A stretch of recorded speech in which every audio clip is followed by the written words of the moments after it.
وہ سارے جہانوں کے راجہ کی رانی، وہ زینب کی مادر، نبوت کی چادر، وہ طاہر نبی کی طہارت خدیجہ، وہ خاتون اول، وہ پہلی گواہی، عرب کی ملکہ، یہ محکم بیاں ہے، عیاں ہے، وہ ایمان والوں کی شان ہے، وہ ماں ہے، وہ جان رسالت کی جاں ہے، شرف جس سے پائے شرافت خدیجہ، واہ وہ خاتون اول، وہ پہلی گواہی، عرب کی ملکہ، کبھی تھی اکیلی نبی کی سہیلی، وہ روشن پہیلی، سعادت سے معمور اس کی ہتھیلی، وہ عائل کو اغنا کی دولت خدیجہ، وہ خاتون اول، وہ پہلی گواہی، عرب کی ملکہ، محبت کی سچی نشانی کہانی، وہ پہلوں میں پہلی، وہ سچوں میں سچی، وہ اچھوں میں اچھی، نبی کا حرم اور حرمت خدیجہ، وہ خاتون اول، وہ پہلی گواہی، عرب کی ملکہ، میرا دل میری جاں قلم اور قلم داں اس کے لیے ہے، میرا دین و ایمان اس کے لیے ہے، میری ماں ہے وہ میری جنت خدیجہ،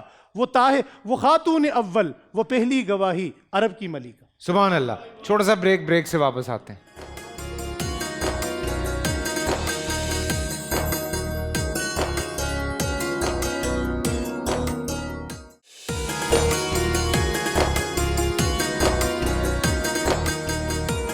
السلام علیکم، ایک دفعہ پھر آپ سب کو خوش آمدید کہتے ہیں۔ 10ویں روزے کی سحری ہے اور آج وصال ہے حضرت خدیجۃ الکبریٰ کا، اور انہی کے حوالے سے ایک چھوٹا سا نذرانہ عقیدت جو ہے وہ پیش کرنے کی کوشش کی جا رہی ہے، اور ہم بالکل آگے بڑھیں گے، لیکن فی الحال ہم چل رہے ہیں انبیاء کے بول کی طرف، اور انبیاء کے بول دیکھتے ہیں۔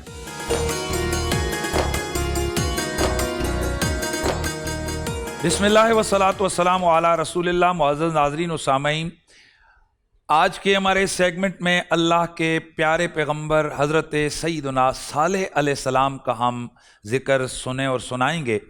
حضرت صالح علیہ السلام یہ قوم سمود کے پیغمبر تھے۔ قوم سمود کا ذکر قرآن مجید میں 9 مرتبہ آیا، اور قرآن مجید میں 9 مرتبہ ہی حضرت سیدنا صالح علیہ السلام کا تذکرہ خیر ہوا۔ یہ قوم سمود وادی ہجر مدینہ شریف کے شمال میں ایک علاقہ ہے، وہاں پر یہ قوم بستی تھی، اور یہ لوگ بت پرست تھے۔ 70 بت انہوں نے بنا رکھے تھے۔ تو ان کی رشد و ہدایت کے لیے اللہ وحدہ لا شریک نے انہی کے ہم قوم حضرت صالح علیہ السلام کو مبعوث فرمایا۔ حضرت صالح علیہ السلام نے 104 سال تک اپنی قوم کو دین کی دعوت دی، اور اس دعوت کے نتیجے میں سوائے چند ایک لوگوں کے آپ کی قوم مسلسل آپ کی نافرمانیوں میں رہی اور شرک اور کفر میں مبتلا رہی۔ حضرت صالح علیہ السلام کی یہ جو قوم ہے، قوم سمود، یہ بڑی جفا کش ہے۔ اس کا ذکر قرآن مجید میں آیا ہے، اور تاریخ کے اندر بھی ان کا بڑا زبردست ذکر ملتا ہے۔ یہ قوم بڑی جفا کش ہے، پتھروں سے آرٹ بناتے ہیں، پتھروں کو تراش کر اس سے چیزیں بناتے ہیں۔ چلتے چلتے انسان کو ایک بندہ دیکھتا ہے تو اتنے کاریگر ہیں کہ کھڑے کھڑے اس بندے کی وہاں پر اس کا بت بنا دیتے اور تصویر بنا دیتے۔ پہاڑوں کو کھود کر اندر انہوں نے محل بنا دیے، اندر یعنی اوپر سے کچھ بھی نہیں ہے، اندر پورے محلات ہیں۔ بڑے بڑے پتھروں اور چٹانوں کو کاٹ کر انہوں نے اس کے اندر اپنے رہنے کے مکانات بنائے۔ تو اس قوم کا سلسلہ یہ تھا کہ ان پر بڑی اللہ تعالیٰ نے فراوانی ان کو دی ہوئی تھی۔ باغات میں پھل ہیں کثرت کے ساتھ، سیم و زر کی فراوانی ہے، صحت ان کی بڑی اچھی ہے، کھانے پینے کا سلسلہ بڑا بھرپور ہے، کھیتیاں بڑی فصل لے کر آتی ہیں، لیکن ان کی خرابی ہے تو فقط عقیدے کی خرابی ہے۔ خرابی ہے تو فقط اللہ کی توحید کے منکر ہیں، یہ شرک میں مبتلا ہیں، بتوں کے پجاری ہیں۔ 70 بت انہوں نے بنا رکھے ہیں، اور انہی کو خدا سمجھ کے ان کے سامنے اپنی جبین نیاز کو جھکاتے ہیں۔ پیغمبر، اللہ کے نبی، جن کی بعثت کا پہلا مقصد ہی اللہ کی توحید کا پرچم تھامنا ہے، اللہ کی توحید کا جھنڈا لہرانا ہے۔ چنانچہ حضرت سیدنا صالح علیہ السلام نے اپنی قوم کی تربیت شروع کی، ان کو ڈرانا شروع کیا، اے قوم اللہ سے ڈرو، اللہ کی عبادت کرو، یہ بتوں کو مت پوجو، ہاتھوں سے تراشے ہوئے یہ جو پتھر کے صنم ہیں یہ تمہیں کچھ نہیں دے سکتے، یہ تمہاری بھلائی برائی، تمہاری خیر تمہاری شر ان کے قبضے میں کچھ بھی نہیں ہے۔ لیکن قوم نے آپ کی ایک بات بھی نہ مانی۔ چنانچہ جب آپ کی یہ مسلسل آپ کی دعوت آگے بڑھتی رہی اور آپ اپنی قوم کے اوپر مزید سے مزید محنت کرتے رہے، تو کوئی ایک دن قوم نے آپس میں مشورہ کیا کہ حضرت صالح کو چپ کروانا چاہیے تاکہ یہ روزانہ جو ہمیں دعوت دینے آ جاتے ہیں تاکہ آج کے بعد یہ خاموش ہو جائیں۔ تو انہوں نے کہا ان سے ایسا مطالبہ کریں کہ جو اس کو یہ کر نہ سکیں اور یہ پھر ہمارے سامنے خاموش ہو جائیں۔ چنانچہ قوم نے مطالبہ کیا کہ اے صالح علیہ السلام، اگر آپ اور آپ کا خدا سچے ہیں تو پھر پہلی بات ہمیں یہ بتائیں کہ اللہ تعالیٰ نے ہمیں یہ کثرت نعمت کیوں دی ہوئی ہے؟ اللہ نے ہمیں یہ باغات، یہ پھل، یہ ہماری صحتیں، ہماری اولاد، یہ سب کچھ کیوں دیا ہے؟ اگر ہم اللہ کے پیارے نہیں ہیں تو ہم پر یہ احسان کیوں ہے؟ حضرت صلی اللہ علیہ السلام نے جواب دیا، میری قوم، یہ جو کچھ تمہیں ملا ہوا ہے یہ صرف دنیا کی بے ثبات زندگی کے یہ سامان ہیں، اصل زندگی آخرت کی ہے۔ دوسرے انہوں نے کہا، اے صالح، اگر آپ سچے ہیں تو پھر ایک کہیے اپنے رب سے کہ اس پہاڑ میں سے ایک اونٹنی کو پیدا کر دے۔ حضرت صالح علیہ السلام نے بارگاہ رب العزت میں ہاتھ اٹھائے۔ اللہ نے اپنے نبی کی عزت چونکہ رکھنی ہوتی ہے، اور جب نبی کا دشمن اس سے کچھ مطالبہ کرتا ہے تو اللہ وحدہ لا شریک نبی کی مدد اور نصرت کے لیے اسے معجزے کی قوت عطا کر کے اس کے مخالفین کا ناطقہ بند کرتا ہے۔ حضرت صالح علیہ السلام، آپ نے جس وقت دعا کی تو اللہ تعالیٰ کا کرنا کہ پتھروں میں سے ایک پہاڑی میں سے ایک اونٹنی جو ہے وہ نمودار ہوئی، جسے ناقۃ اللہ، اللہ کی اونٹنی کا نام دیا۔ اب دیکھیے، اس اونٹنی کو بھی اللہ نے پیدا کیا اور باقی اونٹوں کو بھی، اونٹنیوں کو بھی اللہ پیدا کرتا ہے، تو اس کو صرف ناقۃ اللہ قرآن میں کیوں کہا؟ کیوں اس کا نام ناقۃ اللہ رکھا گیا؟ تو اس کی وجہ یہ ہے کہ یہاں یہ اضافت تشریفی ہے۔ اس اونٹنی، چونکہ یہ ایک معجزہ تھا پیغمبر کا، تو اس کی عظمت اور شرافت کو واضح کرنے کے لیے اس کا نام رکھا گیا ناقۃ اللہ، یعنی اضافت کی گئی۔ اسی طرح معزز ناظرین و سامعین، سارے نور، ساری روشنیاں اللہ کی ہیں، لیکن حضرت محمد الرسول اللہ کو نور اللہ اسی لیے قرار دیا جاتا ہے کہ آپ اللہ وحدہ لا شریک کے محبوب ہیں اور آپ کے ذریعے سے کائنات میں نور پھیلا۔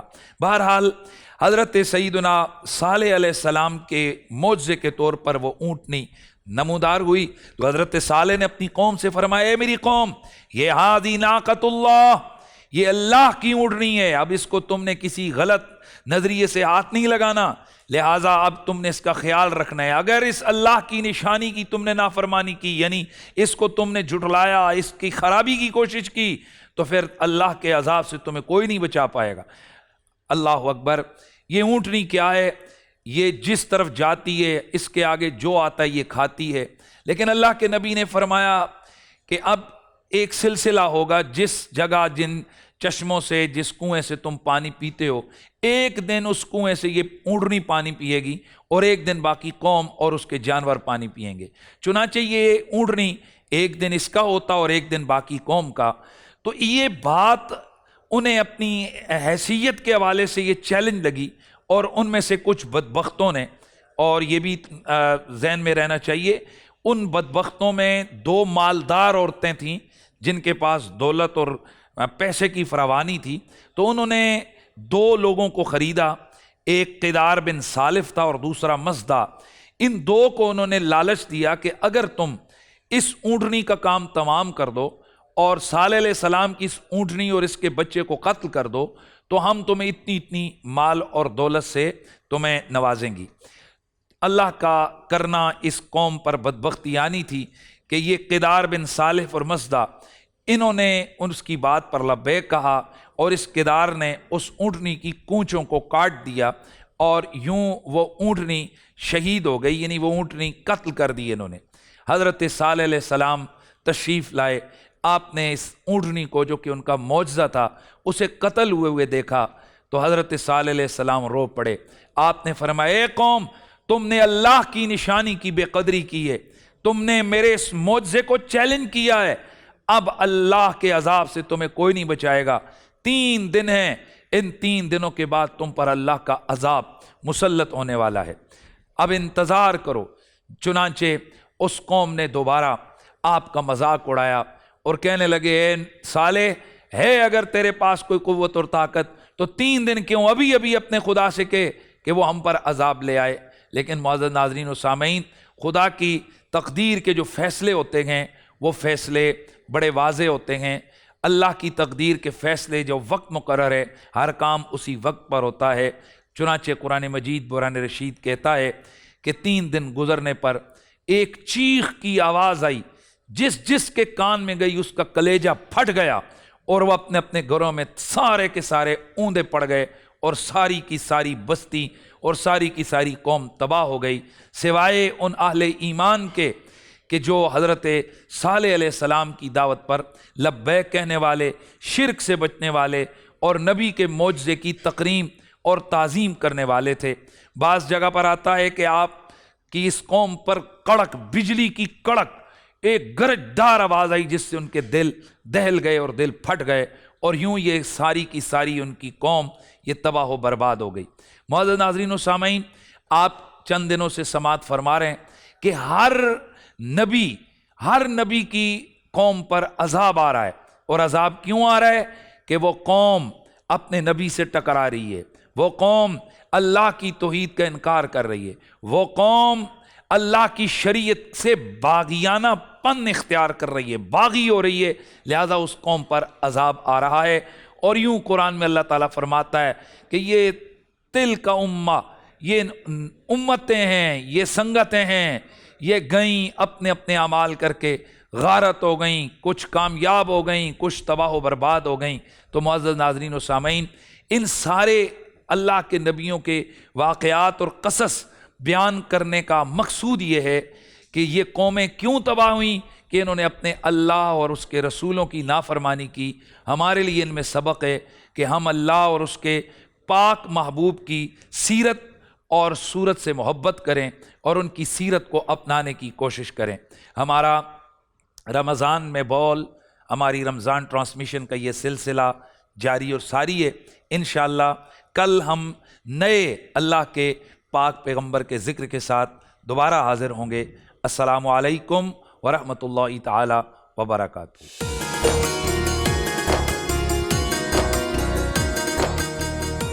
جی بسم اللہ الرحمن الرحیم۔ مفتی حنیف قریشی صاحب سے آپ نے انبیاء کے بول سنا۔ قریشی صاحب کی طبیعت تھوڑی سی ناساز ہے، اس لیے ہم نے کہا کہ آپ آرام کیجئے۔ ہم آگے بڑھیں گے علامہ امین شہیدی صاحب کی طرف، اور ان سے بھی آج سنتے ہیں کہ وہ کیا کہتے ہیں۔ جی بسم اللہ الرحمن الرحیم وبہ نستعین واللہ خیر ناصر و معین۔ میں سب سے پہلے تو مفتی ابو محمد صاحب کا شکریہ ادا کروں گا، انہوں نے واقعی وجد کی کیفیت میں بڑی روانی کے ساتھ بڑی خوبصورت گفتگو فرمائی حضرت خدیجۃ الکبریٰ سلام اللہ علیہا کے حوالے سے۔ یہ وہ ذاتیں ہیں جن کے بارے میں جتنی گفتگو ہو انسان کے ایمان میں بھی اضافہ ہوتا ہے اور انسان معنوی طور پر لذت محسوس کرتا ہے۔ سبحان اللہ۔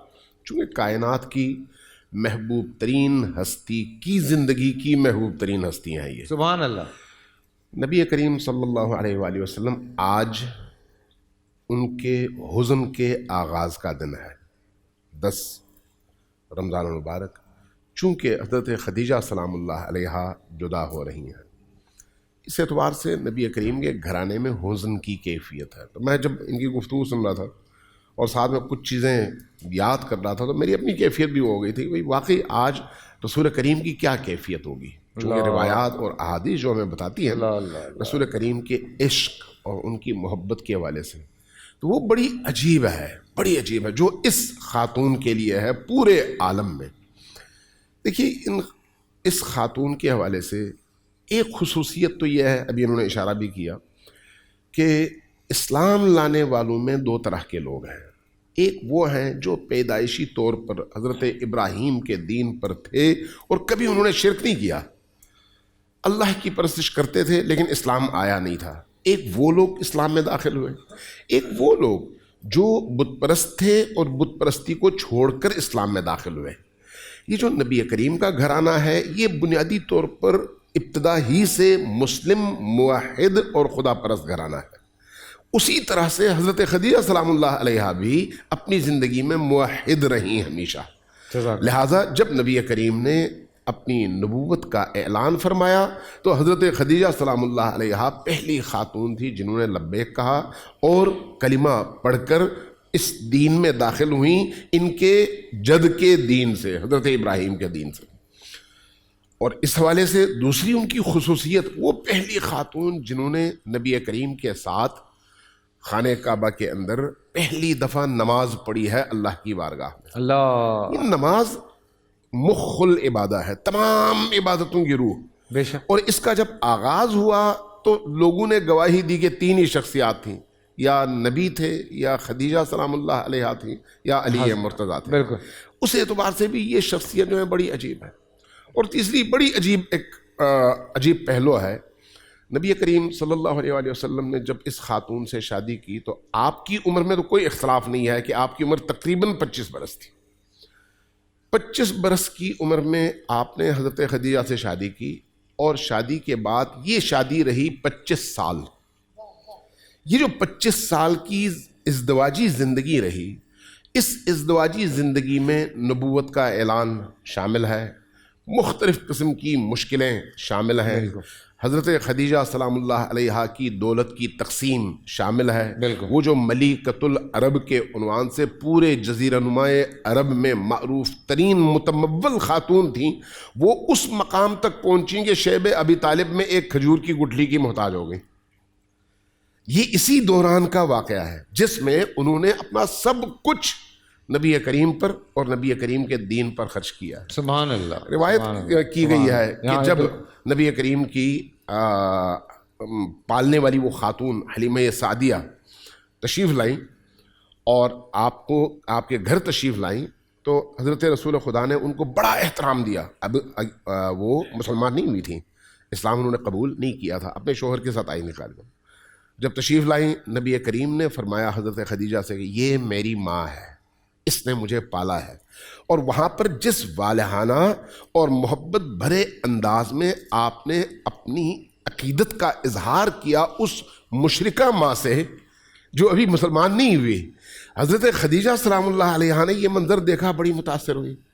اب اس کے بعد مہمانداری کے بعد نبی کریم نے پوچھا حضرت حلیمہ سعدیہ سے کہ تمہارے قبیلے کی کیا صورتحال ہے؟